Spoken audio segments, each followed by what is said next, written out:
Good morning, everyone, from paradise. This is true paradise. Got the pupper dog here by the fire, by a water spot, and water spots are hard to come by, so this is definitely paradise. Water spots are usually in like state parks or paid access, and more they're building more of those paid entryways along the water spots, or they're crowded if they are free, or they're trashed, and those are just some sad facts, but I'll save that for another day.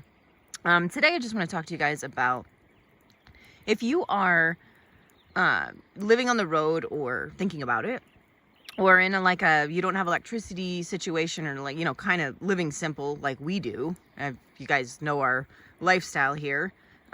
We live pretty ultra simple, so we don't always have all the luxuries. Or if you're just kind of, some off-grid situation, you might be wondering how you can have things like coffee. It could be coffee, hot chocolate, or whatever. But coffee is, there's coffee lovers, coffee haters. I worked in offices, and we'll say a previous life, because this is definitely a different lifestyle now. But yeah, when I was working the 9-to-5 stuff, it's pretty easy to get hooked on coffee. My family was also coffee drinkers, so the smell was always so wonderful. I actually hated it when I was a kid. I tried it for the first time and I spit it out. But yeah, through the years I learned to love the smell and drinking coffee. And when it's cold out, I really like a hot drink, so coffee kind of was my go-to. But I actually I kind of went on the tea kick for a while, so that kind of falls in this category too. But let's just go through some ideas here. So first off, we cook as much as we can on a fire. So we have a little stainless steel pot, and we just kind of use that. That's been great. See, you can just you can put that on the fire, and it is blackened, but it always cleans up. You can see, you can clean it up if you want to. And I've had this for a very long time, over a decade. I can't remember where I got it. Probably like a camping store. I don't know if like place like Walmart or something sells them.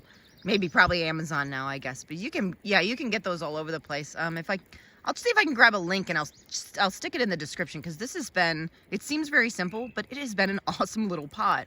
When we started off, that's actually all we had. And we used it to cook hot water, spaghetti, even whatever. We just cooked stuff in that pot, soup. But it was kind of small.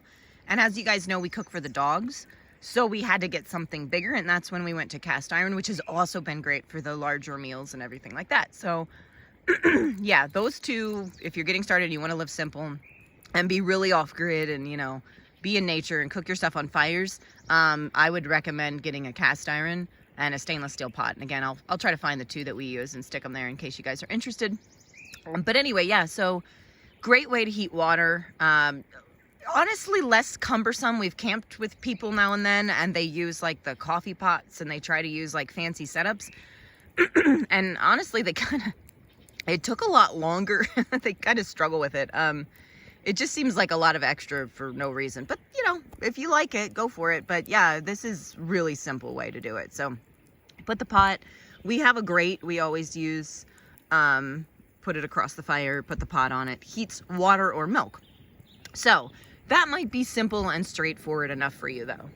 You heat your water, but here's the trick. There's a couple of things. One, when I drank tea, that was fine. I could, there's tea bags, obviously, and there's, but then, some people like to actually freshly filter tea, but you can get the little tea thing and you dip it in the cup. So there's some options there. But when it comes to coffee, it wasn't quite as simple. And at first I was actually getting filters, and I was hand filtering coffee in my cup. So this has been my cup for a long time. Again, stainless steel. We do all stainless steel. I did a whole video promoting stainless steel because it's just so good for this lifestyle. It cleans up really easy. So, yeah, I get a cup like this too. And what you want to watch, the only thing I don't like about this is it has edges, which makes it kind of hard to clean. You can see kind of the edges there.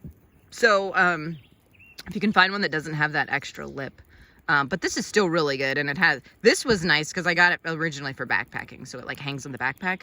So yeah, I'll see if I can find one of these too, and I'll stick it with the pots. But yeah, so I was hand filtering my coffee with filters. Yeah, and then you can reuse the filter, so it wasn't all that way. So it was kind of like just the same way you'd make a pot of coffee with a filter, except I was having to do it by hand. No big deal. But I really was interested in a better way. Really, I just didn't really want to have to use filters if I didn't need to. And for some reason, I didn't think about it. But then eventually, I don't remember why, but I was like, oh yeah, instant coffee is a thing. Duh. So if you're on the road in this situation, and yes, it is decaf, don't rip on me. I really don't need the caffeination. I just like the flavor and the heat. So I don't really need to be caffeinated every day. Not going to a crazy 9 to 5 or sitting in traffic and all that. I've tried a couple different kinds. This kind works. There's different, preferences, but there's different kinds out there, and instant coffee really, yeah, for the coffee snobs out there, that's another, whatever, if you don't like instant. I don't have a problem with it at all. I think it actually tastes really good. So, and it works. So instant coffee is an awesome way to go. If you haven't thought of that, definitely consider that. Then you don't have to use filters, and you don't have to, go through all that. But anyway, if you do want real coffee, we'll call it, even though it is the same. If you want, you can do the hand filtering that I did. So it's just a little more work, but no biggie. Okay, so that's the first idea. But now you're thinking, I want to put maybe milk. So when I was hand filtering, I was drinking black coffee. I think that's what people call cowboy coffee. Yeah, like straight black coffee. And then maybe putting a little sugar every once in a while. But I was like, yay, I have coffee. I don't care. Because for the longest time, I never had coffee. I didn't really know how to have it easily. I didn't really want to get completely hooked on it. But when it's really cold out, I was like, oh, I crave it so much. So drinking that black coffee. But then we discovered the idea of milk. We keep all our stuff in random containers that we either get from like products we use, or actually this one came from a friend, and instead of throwing it away, we can use the containers to store stuff. So I talk about storage here in a different video, but yeah, so this is, let me see if I can get it open. Hold on a second. Okay, let me open it up here, and I'm doing this with one hand. See, it's powdered milk. Puppy's interested. Hi, pup. It's powdered milk. And yeah, it works really well. So if you want cereal, or you want to just powder that into your coffee, you can have milk in your coffee, and it stores for a long time. Because as you know, we don't have refrigeration. So how do we have milk? Well, that's pretty much how. We use a lot of powdered milk now. And it's fairly inexpensive, and you can get it in bulk. And then if you want, there are, every once in a while we get our hands on one of these. This is it's actual milk, but it does store really well. See, so if you don't open it, this stuff stores well, but once you open it, it'll be like fresh milk, so you have to use it. And if I'm just putting a little in coffee, the problem is I don't use this whole thing, so it doesn't really work out to just open this for that. So if you just need a little bit, the powdered milk works. And if you know you're gonna share in coffee, hot chocolate, cereals, or make some kind of recipe with milk, then you can open one of these for the day and go through it. So 2 ideas for milk. Milk is possible even on the road without refrigeration. So very cool. And yeah, here's another one of those containers we snagged, and that's sugar. So that's easy enough. But yeah, so with those ideas, you can have coffee on the road, and you don't even need refrigeration or anything. You just need a pot, some water, and or your milk, and instant coffee, or you can hand filter. But yeah, that's how I have coffee on the road. I thought that'd be a fun little tip, because I know some people, if you're changing your lifestyle, there's a couple things you might not want to leave behind, and coffee is often one of those. So give you guys a view from paradise, and I will see you guys next time.